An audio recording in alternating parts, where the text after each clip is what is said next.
Casey Phillips here with senior writer and editor Scott Smith, and the schedule is officially here after months of speculating. We've known the opponents. We now know the when and the where and the time and exactly what this season is going to look like for the Buccaneers. And of course, it's always fun to talk about what we think it'll mean, even though we never know what it's going to mean. It's always different than what we expect, but that's not important right now. Let's talk about the things that stand out to us. And I know we both talked about how the beginning of that schedule is a humdinger, shall we say. The funny thing about the schedule release every year is, in one sense, it really doesn't matter much because you already knew you were going to play all these teams. You already knew you had to play Kansas City and Green Bay and all these playoff teams, but you still find out a lot of information, and there's still parts of it where you look at it and go, wow. And to me, the very first thing that stands out to me is the first month of the regular season.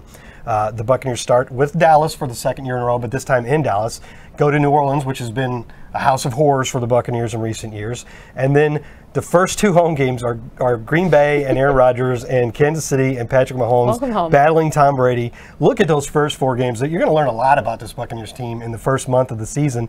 If you come out of that feeling good, 3 wins maybe, I mean, you're feeling really set up for the rest of the season, but also that's a gauntlet. It's going to be hard to get through that with 3 or 4 wins. I think that would be a good motivator during training camp if I'm a coach, of like, there is no time to wait to use the regular season to get things figured out. Yeah, we got to be ready to hit the ground running because this is serious. But also, that first game is a Sunday night game.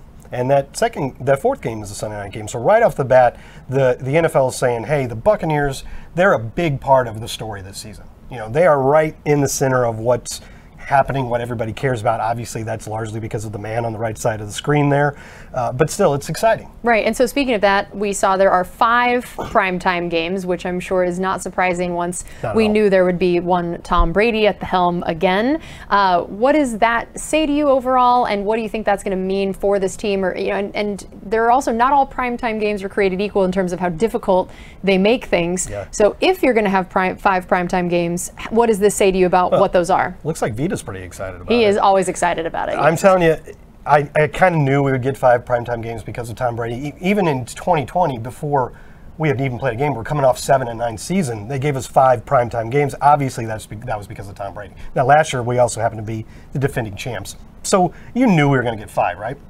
If you know you're getting 5 primetime games and you come out of it with no Monday night games on the road, no Thursday night games on the road, that's a huge win as far as I'm concerned. 3 of these 5 are at home, and the 2 that are on the road are Sunday night games. That's still not fun travel, but it's not as bad as Monday, because then you're into Tuesday morning before you're even home, right? And Thursday, obviously the travel at the beginning is that short week makes it tougher. So to me, that's a huge win, and 3 Sunday night games, that tells you anything more than anything else. That's the Tom Brady effect right there, because from 2009 through 2019, so the decade before Tom Brady got here, the Buccaneers were on that Sunday night game one time. Since he got here, it should have been 4. Remember that Las Vegas game during the COVID year got bumped down, but 2 last year, 2 the year before scheduled originally, now 3. It's the most the Buccaneers have ever been put on Sunday night in a single season, even when they were defending champs back in 2003. So that's my biggest takeaway from this. If you're telling them how much of a story this team is, putting them on 3 Sunday night games is the best way you can do it. That's a big deal. And we talked about that first stretch of 4 games, but there was another 2-game stretch that I know we talked about finding interesting, weeks 15 and 16, where you have Cincinnati and Joe Burrow, and you have Arizona and Kyler Murray, and the whole Christmas Day part of it. So what was it about these couple weeks that you thought was really interesting? It's just really, it's just really kind of fun. The last 2 games of the season are going to be division opponents like usual. But before that, you get this. You get the Bengals and Joe Burrow coming to town. That, to me, is maybe one of the most underrated fun games on our schedule.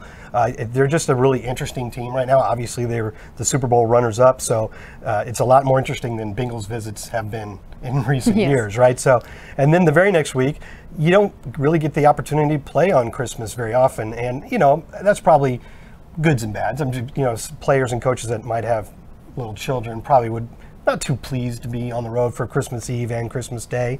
So, maybe there's some unfortunate aspects to that. But if you take that out of there, it's exciting to be on that 3-game Christmas spotlight, and they're playing in Arizona, and that'll be against Kyler Murray, and so you got another great quarterback pairing with Tom Brady, who's in his 23rd season, and Kyler Murray's in like his 4th, and two totally different styles of play, and just exciting players and exciting offenses. So it's a really, after those first 4 games of the season, I think those two are probably the most interesting stretch on the schedule. Man, it is going to be a fascinating season, that's for sure. A lot to keep up with on that schedule. We hope to see you guys at as many of those home and away games representing the Bucs fandom everywhere you can on that schedule. That's going to do it for us. We'll see you next time.